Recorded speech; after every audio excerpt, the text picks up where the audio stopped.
Kenyans have been buzzing online for weeks. Debates, social media threads, and WhatsApp messages are full of speculation.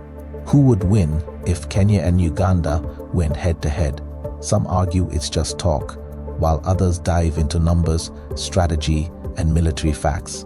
The discussion shows how seriously people take military power in the region, even though a real conflict is extremely unlikely.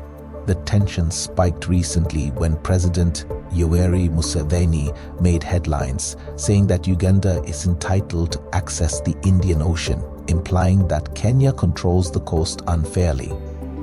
His comments set off a firestorm online, with Kenyans and Ugandans debating whether it was metaphor, a warning, or a sign of rising ambition. But this rivalry didn't start yesterday.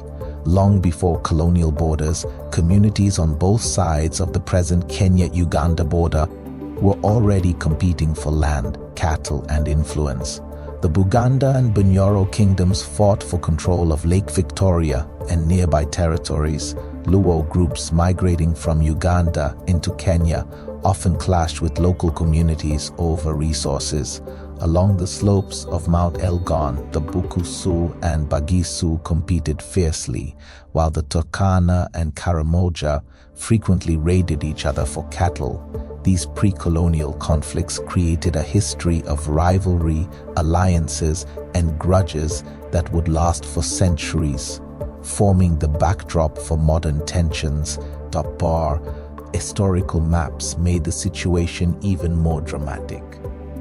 Some of the earliest colonial maps showed that much of what is now Western Kenya was originally considered part of Uganda, which fueled disputes over borders and land. This partly explains why leaders like Idi Amin later felt emboldened to claim territory in Kenya. During the 1970s, Idi Amin's Uganda and Jomo Kenyatta's Kenya came dangerously close to war. In 1976, Amin publicly claimed that large areas of Western Kenya, including fertile regions like Naivasha, Kisumu, and Kericho, originally belonged to Uganda under colonial maps. He argued that the British had unfairly stolen those lands and called for a redrawing of the border. Kenyatta responded decisively. He deployed troops to the border, warning that Kenya would defend every inch of its territory. At rallies across Nairobi, he vowed that Kenya would fight to protect its sovereignty, saying even spears, arrows, or blows would be used to repel any aggression. Amin eventually backed down, partly because Kenya threatened to block Ugandan trade through the port of Mombasa. This episode was not just about land, it was about power, pride, and influence in post-colonial East Africa. When Museveni came to power in 1986, he inherited this history and invested heavily in building a modern and disciplined military, while Kenya continued to develop its economy, infrastructure, and defense logistics. According to the 2025 Global Firepower Index, Kenya ranks higher overall. Global 81st versus Uganda's 92nd, and Africa 12th versus 15th.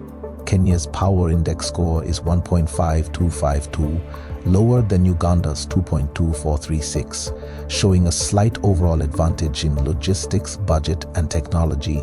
Kenya has about 75,000 active soldiers supported by over 20 million citizens fit for service. Uganda has around 55,000 active troops plus reserves, but it makes up for numbers with heavy ground forces, including 259 tanks compared to Kenya's 188, and slightly more armored vehicles. The air power comparison is where Kenya truly shines. Kenya has 144 aircraft, including fighter jets and helicopters, compared to Uganda's 49. This allows Kenya to dominate the skies, strike quickly, and provide critical support to ground troops. Kenya also has a navy with 2 frigates and 7 patrol vessels operating from Mombasa, giving it the ability to control coastal waters and supply lines, a major advantage that landlocked Uganda cannot match. Uganda's long-range advantage comes from 26 BM-21 Grad rocket systems, giving it powerful artillery support on land. In terms of budgets, Kenya spends around $1.19 billion, 2.8% of GDP, while Uganda spends $934 million, 2.2% of GDP. Kenya's higher budget, advanced training, and strong logistics, while Uganda relies more on manpower and armored strength. In a theoretical confrontation, Kenya would dominate air operations, logistics, and naval control, while Uganda would hold the ground with more soldiers and heavier armor. It's a battle of strategy versus numbers, technology versus resilience, and terrain planning and timing would likely decide the outcome more than raw power. Museveni's recent statements about the Indian Ocean add another layer of drama. While some interpret his words as metaphorical, they highlight Uganda's frustration with Kenya's coastal dominance. Kenyans have been debating every number, every advantage, and every weakness, questioning whether Uganda's ground strength could ever match Kenya's modern, well-equipped forces. Even though this is purely hypothetical, the picture is clear. Kenya is modern, flexible, and strong in air and logistics, while Uganda is resilient, tough on the ground, and able to hold territory under pressure. From pre-colonial battles through the historical maps showing Western Kenya as part of Uganda, through the Amin-Kenyatta territorial standoff, to modern debates sparked by Museveni, the rivalry between these neighbors is a fascinating clash of strategy, manpower, and technology, one that continues to capture the imagination of East Africans today. Like and subscribe, and check out our latest video. Inside the grave of Jomo Kenyatta, from myths to the mausoleum.